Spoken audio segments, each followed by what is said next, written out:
Hello everybody and welcome back to the channel.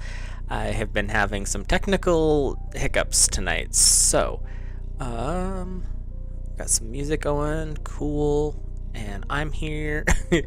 Sorry about it being so late. I am Abe with Mystic Gen Mara, a small town mystic from the middle of Idaho, and tonight I want to bring the series Myth and Tarot to you. And our mythological creature today is the Griffin. So, when you hear the name Griffin, what do you think? Do you think of Gryffindor from Harry Potter, whose emblem is a griffin? Do you think of House Harkonnen from the Dune movies, because their emblem, that disgusting family, is the griffin, and it's the hideous version of it? Or did you hear about it from somewhere else? Some other novel, movie, fictional book, non-fiction book? The griffin we usually think of is described as a creature with the body, tail, and rear end of a lion, so the back two legs and the body are of a lion, with the head and wings of an eagle. Some accounts say that the front legs and claws are of an eagle as well. Others say the front legs are of a lion. Some say that the feet were all eagle feet. Others say that only the front ones are eagle feet. There's a lot of ways to describe the feet and front legs of a griffin, but the rest of the creature is pretty much the same. The head is eagle, wings, and the body of a lion. The common belief is that the lion is the king of beasts of earth, and the eagle is the king of the sky and birds, air.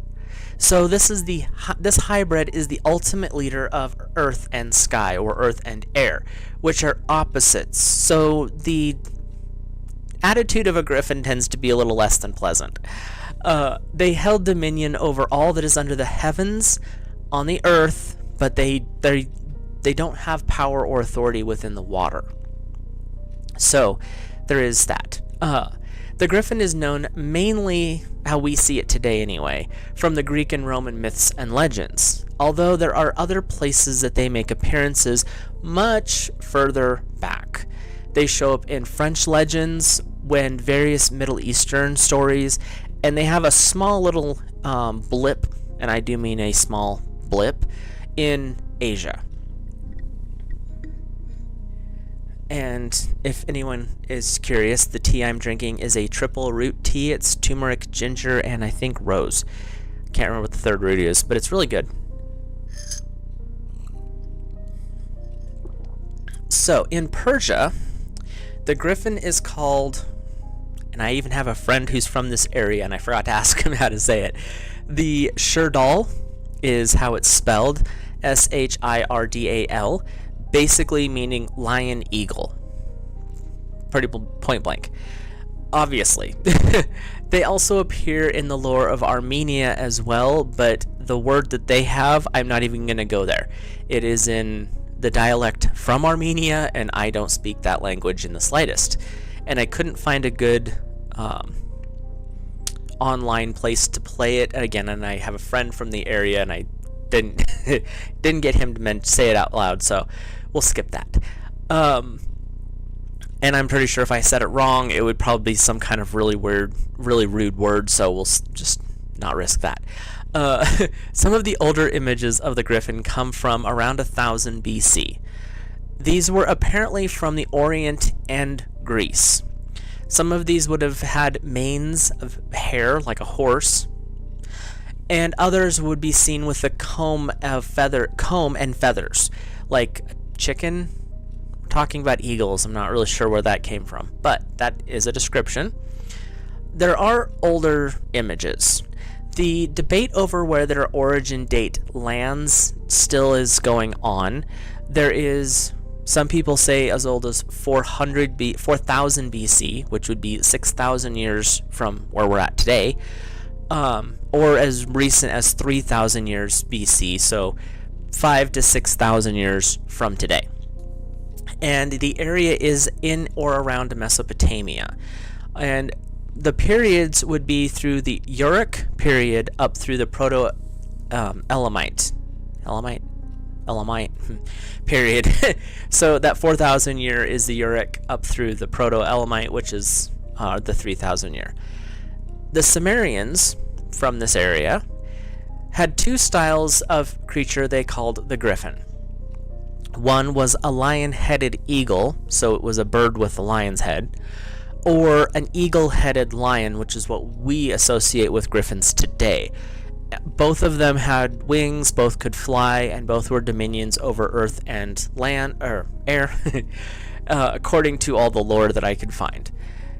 In these myths, up through the Akkadian time, the griffins were seen pulling the chariots of the sky gods and breathing fire. Now, if that doesn't drum up a terrifying image in your mind, nothing would.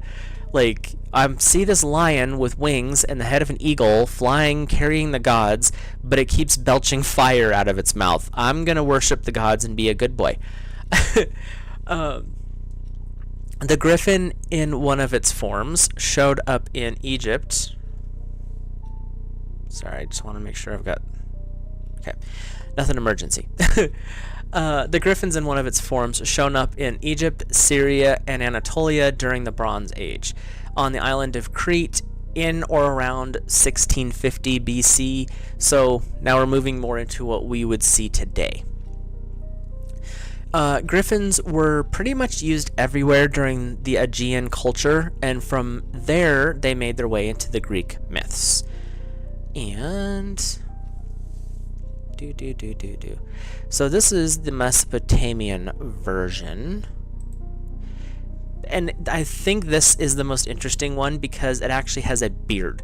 Everything in Babylon, Sumeria, Chaldea, for some reason they associated deities and gods with of various forms with having beards. So there's that one. And with that time period, we also have the Gates of Ishtar, which is in Babylon, and this would have been one of their griffins. Oddly enough, this one has horns, which from everything that I have found, Babylon is one of the few places where the griffins had the body of a lion, the head of the eagle, but also had horns, like an oryx type antelope creature. So who knows what they were actually seeing. Sorry. And this part made me laugh. The Greeks thought the griffins were living beings in India. The griffins guarded treasure and would mine gold with their powerful beaks to line their nests, which griffins laid eggs. Even though their back half was a lion, so you'd think birth would be a live birth, no, they actually lay eggs. And the griffin female would not lay eggs unless there was the proper amount of gold lining her nest. She was a prima donna. With this belief, the griffins can beat all animals, including the elephant. This was the Greeks' belief. One source says, the tiger is beyond the power of the griffin, since the tiger's power is the speed of wind and air itself. I thought that was pretty cool, because tigers are awesome, and apparently they're the only creature on land that can outrun or get away from a griffin. Interesting that the king of air and the king of earth still can't catch a tiger, but you know. In medieval lore, the griffins mated for life, which I thought this was an interesting little tidbit here. And if one mate died, let's say the male died, the other female would remain alone for the rest of its days. And we're talking lifespans of several hundred years, up to 1,000, depending on sources. Eventually, the Church of the Day, Catholic Church, began using the griffin as a symbol for how people were to marry and be loyal to each other. Of course, they would find some other reason to be controlling. I mean, seriously. On this area of history, we're bringing the griffins into the church. There was a person named Isidore, fun name, like saying it, who discussed how griffins were the beast of prey that lived in the Hyperborean mountains. And now we're adding aliens into the story. The Hyperboreans were a range of mountains in the mythological far north where a race of special humans, the giants, lived, and the Griffins protected the Hyperboreans, the mountains, and the people from the outside world. The Hyperboreans also factor very highly in ancient alien and ancient astronaut myths. So we're bringing some interesting stories together here. But Isidore was a Christian writer, and she was discussing this mythical place. So, yeah, go back far enough and everyone believed in aliens. Even though there's no biblical reference to these creatures, there's nothing in the Judeo-Christian Bible about a griffin. Because Isidore was a Christian writer, she wrote about them. They made their way into the church from her representation that they were the mythological or the spiritual power of Jesus Christ. I don't have words for some of this stuff. Divine air, the divine air, symbols of air, was made mortal, earth, physical, and neither one, you weren't fully air, you weren't fully earth, but master of both. What about the other two elements? Did we miss those? Anyway, the French didn't like Jesus being portrayed in that way and changed the symbol of the griffin from Jesus into the symbol of the Pope. So the griffin became the papal figure in France, because in France, religion and politics tend to ride in the same cart way too frequently, which is why people lost their heads. Anyway, once the church started to get the okay of the griffin, of course the sale of forgery items began. Can't have a church without some forgeries. Ostrich or emu eggs were sold as griffin eggs due to their size, and if you've never seen an ostrich or an emu egg, ostrich eggs look like chicken eggs, only the size of a football, and emu eggs tend to be a little bit smaller, but they tend to be kind of black but shot through with green. They're very, very pretty. I didn't find any good pictures that would come through, so I don't have any of those, but the ostrich egg, it looks like a giant white football. It's just a giant chicken egg. And the shell is about 1/4 of an inch thick, I believe, 1/8 to 1/4 inch. They're very thick shells. So that was an easy way to kind of play off, oh, I have griffin eggs. In some instances, they actually were finding fossilized dinosaur eggs and selling those as, oh, they're griffin eggs. They're really hard. Of course they are. They're a rock. Feathers were fabricated from raffia palm, the stuff that you wrap gifts with. They feather it out and then fray it, and they would sell these as feathers of griffins. I can't. But if you're buying it from someone who you see as a religious authority, as a way to get penance or bring good luck, you'll do a lot of crazy things. So there's that. What's funny is there's no full feet of a griffin to be discovered ever. They have lots of claws, just the claw though, not the foot, not the whole thing, just the claw. And they pop up all over the place. Weirdly enough, they fashion them into goblets and cups. And I'm not joking. Several of these are still around, and they've been tested. The mineral of the supposed claw, it's a horn, were tested, and it's bovine, cows, bull horns, ox horns, and some of the more thin and delicate ones were actually hollowed out ibex horns. But they were a foreign thing, so people were probably a little less savvy than we are today with being able to actually, go flip open an encyclopedia and look down the page to see what they were. And, during this particular time, they called it the Dark Ages for a reason, because reason wasn't in it. They found the medicinal uses for griffin parts. It was claimed that the feathers were a cure for blindness. You could either powder them and burn them, make ash, and rub that in your eyes, or you could brush them across your eyes or sleep with them under a pillow. We got really esoteric with how they thought this would work. The claws everything I found were used as a panacea for all manners of issues. There was references to they would help a man's member return to youth. There was ones for turning an older woman's flow back on, like just from powdering a claw, which actually was a horn.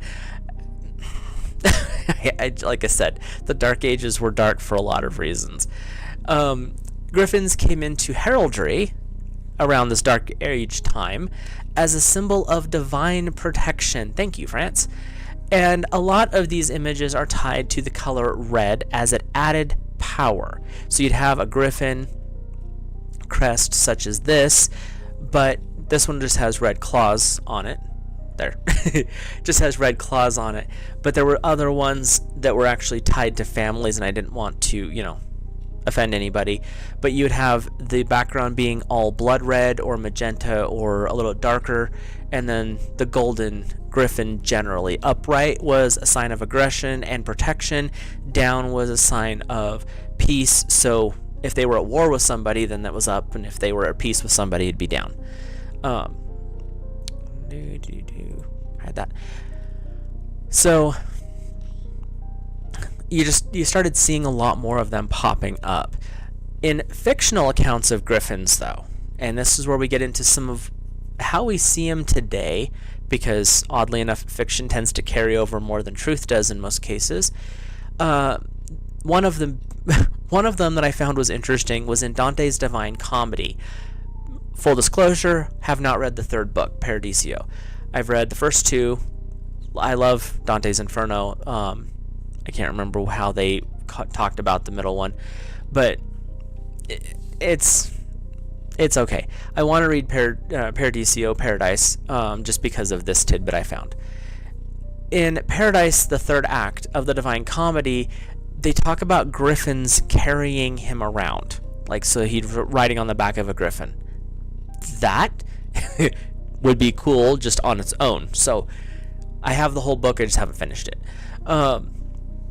Milton talks about them in Paradise Lost. I don't remember that, and I read Paradise Lost. And as I mentioned at the beginning, Harry Potter's house is under the banner of the Griffin, Gryffindor. And the bad guy in the first, I think, 3 books of the Dune series is the Baron of House Harkonnen. And if you haven't seen what they're playing right now, what they're showing right now in the year 2023, coming out with the second part of the first book, is okay. If you want to really get a better taste of Dune and you haven't read the books yet, go watch the 1982 version, which is very dark and very dreary, drab. And then Sci-Fi Channel, as dumb as this is going to sound, made one in 2001 and 2003. And it is between the two sets of movies, it's about 9.5 hours long. The first set is 3.5 hours. It is just the first book. The second set is actually the next 2 books, and the Baron of House Harkonnen shows up in all of that. And the character that they used to play the Baron, they could not have picked in the Sci-Fi Channel series a better Baron, in my opinion. The older version from the 80s wasn't that great, and I'm not a big fan of the new version of Dune. Just personal opinion. If you like it, great. It's too stiff, and I've read the first 2 books, and they're not that stiff. The characters are not that cardboardy. So, anyway, that's my opinion. But the Griffin is the emblem of House Harkonnen. Sorry. C.S. Lewis, the Christian author, also added them in the Chronicles of Narnia. I believe they were in The Lion, the Witch, and the Wardrobe and The Last Battle. There might have been even more than that, but those are the 2 that I can remember them being in. It's been a couple years since I read the books. Griffins have made their way into a variety of different games, video games, board games, role-playing games, things like Warhammer, Warcraft, Heroes of Might and Magic for those PC gamers from back in the day. And they even started making appearances in D&D back in the 90s, I believe, is when I first found out about them in that game. Griffins were also used in entertainment as the symbol of Griffin Entertainment. Merv Griffin was the person who developed it, kind of, last name was Griffin. Of course, your symbol is going to be a Griffin. And car manufacturer Saab and other schools have used Griffins as their mascots, showing power and authority and to intimidate people. The police and military also have a history with Griffin as emblems, as the coins that they hand out, things like that. So the Griffins kind of infected itself into almost every aspect of our lives, which is kind of impressive for a fictional character. And now we're moving into a little bit more mystical before we do our reading. Anyway, in the mystical practices, metaphysics, magic, etc., the Griffin holds a place of very, very strong power. In dream states, they can be seen as omens of hardships to come, and they are there to let you know you're not alone, that they're with you and they're going to protect you. This is what's happening, and we're going to be here to help you with it, basically. They also show up when you have to make big decisions in your life. So if you're looking at A and B and you're struggling and your dreams are all over the place, but all of a sudden a Griffin comes in, pay attention to what they're saying, what kind of their body language, and it may not be verbal words, but they're going to help guide you to a better option, or to the best option. Again, you still have free will. They're just kind of there to be like, maybe B would be better than A this time. And they're going to help you explore both paths in the dream state ahead of you. They're really powerful in the astral plane and in the dream state. And as they are both air and sky, they will show you both of the paths because they're both tied to both worlds. And if a Griffin comes to you in that state, go with them, explore, see what's going on. It's just a good idea to kind of expand a little bit if they're showing up in dreams, pay attention. In dreamland as well, the Griffin reminds you to live honorably and to live a just life. Find balance, speak truth. Honorable is something that people have forgotten, and I might actually do a deeper dive into chivalry and proper manners later, not right now, because there is a little bit of a spiritual aspect to all forms of the heraldry beliefs and that whole concept of living with honor.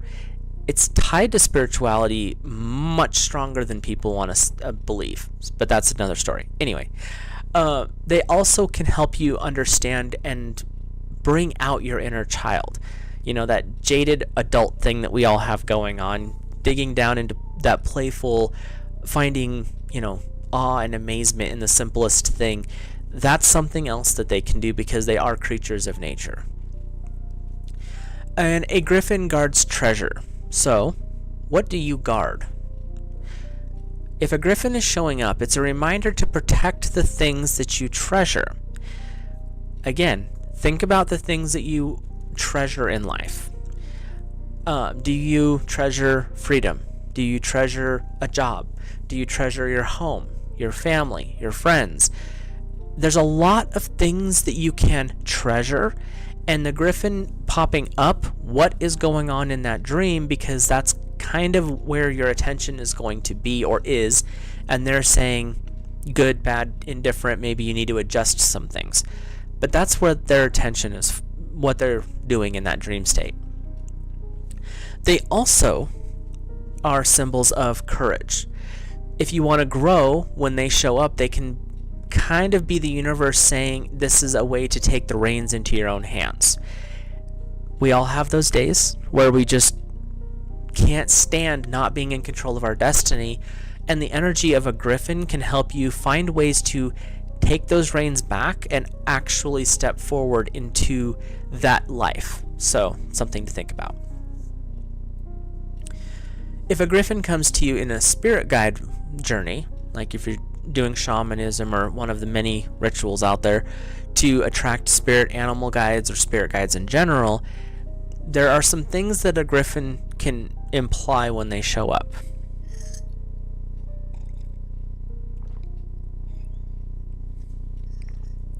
Sorry, it's been almost a long day today. They are showing a lot of the times how you can be adaptable. They're from two different worlds, opposing elemental energies, but they can function in both worlds, and so they're showing you that you can function in a lot of different ways. They're leaders and wildly independent creatures, and they will help you understand how to use your independence and to be a compassionate leader. A compassionate leader is one who shows how to be a good person, guiding with a firm hand when necessary, but also practicing what you preach as a leader. And that can be in managerial, supervisor, relationships, friendships even. There's always someone who's kind of the leader, and a compassionate leader is going to lead people the right way, teach them what they know, and hope that they take it further. That's a big part of that. They may be showing you how to live a more compassionate life with justice and balance. Again, there's a lot of different things you can work with in the Griffin energy field. And bringing your empathy under conscious control. Because they work with justice, because they work with balance, they help bring the emotional, empathic self into a more aligned state. Allowing empathy to run rampant will always be problematic. These guys can help you understand, this is the time to be empathic, how can I help this person? But there's other times when you just need to, pull it back. You're not in the environment where that's an acceptable thing because you'll be overwhelmed, and that's what they can help you work with. Being the fact that the Griffin is opposing elemental energies, earth and air, this is where they have a little bit of an attitude. They can be very arrogant, stubborn to a fault, even when they might be proven wrong by one of the other elemental creatures. So if one shows up, remember that balance of compassion and justice. You don't want to get too mouthy or too pushy with a Griffin. They'll either leave or they can cause a lot of chaos on the way out.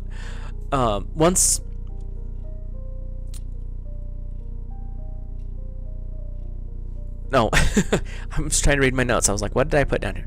Basically, you don't want to get too arrogant or too pushy or bossy with them because, like I said, they're going to cause some chaos with you. Some of the older images, they're museum pictures, so I won't be showing those here, make me wonder if they weren't seeing a real creature, because the older generations didn't paint things frivolously. They painted what they saw, or they didn't carve frivolously. They carved what they saw, which puts a whole different spin on some myths and legends out there. And over time, as I've said before, there are a lot of things that have been extinct that have passed away over the last, 6,000 years. The most recent one that I can think of that was kind of a common thing that most people know about is the dodo bird. That's a recent thing within the last 200 years, I believe.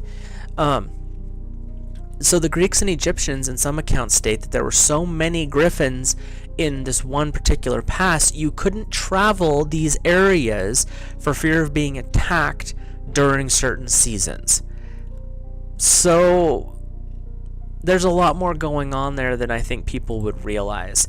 And these creatures, because their descriptions are so powerful and their images across the board that I could find are all the same. There's not any variance with these guys as far as this description, like what's right here. This one's very fluffy, like the feathers are all bifeathers and then the fur's been brushed. But this type of creature has been found everywhere. He pops up in the Orient, not much. A lot more in India, the Middle East. They're everywhere. Like I said, it was on the gates of Ishtar in Babylon and Mesopotamia. There's images, a lot of images on the old scroll seals that they used to use. So to me, again, like I've said before, There's a possibility that these creatures may have been real at one point, like we might have actually seen something similar to this. There was one weird description that someone thought that they found a skeleton of a griffin and it was a dinosaur, and so they're trying to make a comparison to a pterodactyl, which looks nothing like a griffin. There's other people who've claimed that people's images that they were seeing, they were trying to put the body of a lion on a bird. Not sure how many birds are big enough to pick up an elephant. So, I mean, there's a lot of theories out there. And so, in the comments below, what do you think? Do you think they may have been real at some point? A crazed mixture of animal created by our ancestors, a chimera to describe some elemental energy that they're dealing with? What would you think about what I've just talked about?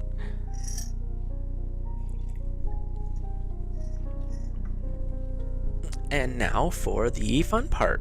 And what we do with this is more for, like I said, it's an entertainment thing. It's not anything too special.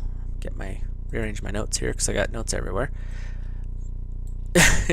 I will do a simple Celtic cross reading going over the energy to see if they're still out there somewhere in the spiritual realm or possibly physical. If we listen to the Egyptians, they're still out there in the physical. And we'll see what the tarot and what spiritual energies or messages are coming forward for the Griffin. And like I said, if you guys have any thoughts about the Griffins, feel free to leave those in the comments section, because I personally think it's interesting to read up on some of these. And the part that has always made me a little bit more interested in some of these mythological quote-unquote creatures is the fact that there's descriptions, there's paintings, there's carvings. And I've thought this for years once I started figuring out in, late grade school, middle school, junior high area, where the time it would take in these older days to carve reliefs, to carve statues, to even write on parchment, or to the reed scrolls that the Egyptians had. The amount of money that it would take to do that type of work, because you're not just going to sit down one day like we do today, because paper's everywhere, and doodle a griffin and be like, oh, well, look at this cool little picture I just drew. Back then, you had to train for years before they would ever let you have a piece of the reed. Wow, what the heck? I just lost the name of it. It's like a parchment. It's not parchment because that's sheep. But you'd train for years before you'd ever put ink on one of those. And you're not just sitting down and carving into the wall of a tomb that type of a painting, or that type of a creature, unless it was something that was in some way, shape, or form real to you. The cost was prohibitive. I mean, we're not talking like a $10 painting you can pick up at the store. We're talking like more than what most people make in a year for just one. And so that's the reason I personally think there's a lot more reality to some of these old myths and possible extinction of creatures than a lot of people in today's world want to give them credit for. So the significator, the card that is where they're at in the moment right now, is the Queen of Swords. She's really, in this picture, she's kind of lackadaisical. She's fought her battles. The Griffins have fought their battles. And now she's in her royal form. She's done what she's had to do. So the Griffins have gone through what they've went through. They have conquered their battles in this now moment. And they're kind of like, it's old news. I'm done. Keeping my sword because I'm not going to let it happen again. But that's the past. I fought my battles. So the energy that crosses, this is any challenges, obstacles, things that are not going well for them, is the one of chalices. So there's kind of a lackadaisical energy that is coming forward for them, and it's saying, they just don't matter anymore. And the Griffins are understanding that most of the people in the world, they see them as fictional, they see them as not real, they're just kind of there, no one really cares. And so the things that are working against them is really this lackadaisical attitude of, oh, they're not real, what are you worried about them for? And the Griffins, as the Queen of Swords, are saying, I fought my battles, I've done what I needed to do, and now you're telling me I don't exist? Cool. The influences, the things, their higher self, their higher energy, is the Three of Chalices. So they're kind of in their own little world, is what is coming forward. Like, yeah, we're here, they're not, they just don't care. Like, you humans don't want to believe in us, that's fine, you do you, but you're doing it over there. They're pretty much saying, we're here, we're off in our own little world, we're all together. You're just not that important to us anymore. So their higher energy, their higher consciousness, so to speak, is really much kind of self-absorbed at the moment. Not the greatest for them, but whatever. And what is their subconscious mind, their lower self, I've got to edit this picture, is the Five of Pentacles. Whoops, there we go. And what their subconscious is really, it's kind of beating them up a little bit. Like, you guys think you're so arrogant, but you need the humans and the humans need you. So there's a little bit of pullback on, like, they think they're just aloof and they're above everybody, like, don't care. But deep down, they do care, and it's bothering them to be forgotten and to not be understood as the creatures that they are. And we have the past is the Nine of Swords. Okay, so she's really let it all hang out. And the Nine of Swords is, it's kind of like their past was distressing to them, like having to fight the battles, having to deal with the gods, drag their chariots around. Their past is really kind of frustrating, like they almost want to forget it. They were also hunted at one point, not sure why you do that, but their past is not great. I mean, you have the skull, which is symbolizing some big time deaths in their past, and just the depression, that whole, the battle's almost over, but there's been so much loss, and that depression, that frustration, and deep sorrow is in their past. So their immediate future is the Two of Chalices. So this is like a wedding card, a couple's card. So their future is really, there's a reconnection that's coming. Their past was very dark, very dreary, very full of kind of death and, disheartenment. But their future is a reconnection. There's some building back of connections. Could be through spiritual, like meditation and dreams. Who knows, maybe if I'm right, they might be coming back in real life. That'd be cool. But there's a connection that's coming back for them. Their future is looking positive with this more positive connection, more positive world. The chalices are saying that it's going to be an emotional connection as well, so it's not going to be in fear and terror like their past was. This is moving into a more pleasant future. Now we have their attitude at the moment. The Knave of Chalices, still with the arrogance. They're looking down on people who do not understand them or do not believe in them. They still have that kind of cocky attitude. Judging by what we've just heard today, that's not that surprising, but the arrogance that they're just like, I mean, look at his face. It is disdain for the people underneath him. Like, they're just nasty little humans. Why do I care about them? Their environment is the Four of Swords. They're thinking about things. Their world is stable, but it's not permanent. So where they're at right now, the energy that's coming through is saying that they have to make some decisions because the impermanence, is that the word I'm looking for? Non-permanence of where they're at. They can't continue to exist in the state that they're in. And so they've got this decision that they have to make, and it's an air sword, so it's the air. They have this conscious logical decision. They're looking at their own, is this better A or is this better B? So they have that's their environment, is it's an unstable environment, and they're having to make the decision whether they can stay there or leave. Now we have their hopes and fears. We have number 2 in the major arcana. These are life lessons, life experiences. We have the High Priestess. So there is definitely a spiritual connection. It's not a deity, so to speak, but it's definitely a divine feminine influence. And the High Priestess comes forward to help us reconnect with our spiritual aspect of ourselves and with the divine feminine. And so their connection back to finding this future lover, or this future 2 of chalices, is going to come through a more feminine line, which would be more of a prophetess, a seer, or a Wiccan witch magician who's a feminine, or has feminine energy, more female probably. Although they're saying it could be a gay man as well, because there's some effeminate nature there. But that's the energy of their hopes and fears, is they're hoping with this more feminine energy that they are able to reconnect.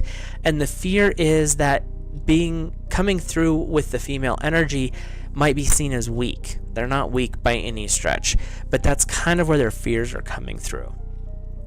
The outcome is the 8 of Pentacles. Very successful, very bright, very cheery, lots of yellow. So we're seeing the outcome being more positive for these guys. And with the 8, it's eternal. So this is going to be a cycle that happens. They come through, everyone knows who they are, great connection. They end up having to go through these fighting periods again. They leave, they come back. So the 8 is saying that this is an eternal thing. But it's Pentacles, so it's more grounded, and this next cycle is going to be a little bit more stable for them. It's going to be a little less hostile. But it's definitely like the future is being shown is very positive. You can look in the painting that she's looking at right there. And she's appraising, and it's not a negative appraisal, because she's got the little smile on her face with a little bit of a smirk. So she's appreciating what she's seeing. So the future for the Griffins is looking very positive, like it's going to be going a better way for them. So hope you enjoyed the little reading for the Griffins. I'm sure they're laughing right now, or they're growling at me. One of the two. I don't have Griffins as part of my spiritual guide system, so I'm not sure what they would be thinking. But with that, if you enjoyed this stream, this video, please drop a like on it. Comment, let me know what you think. If this is something that you're enjoying or not enjoying, let me know. As long as we're respectful, I am more than open to constructive criticism. And if this is something that you think someone else might enjoy, feel free to share, subscribe, so you'll know when I go live or drop videos. And with that, I will let you guys go and have a great rest of your evening, and I will talk to you in a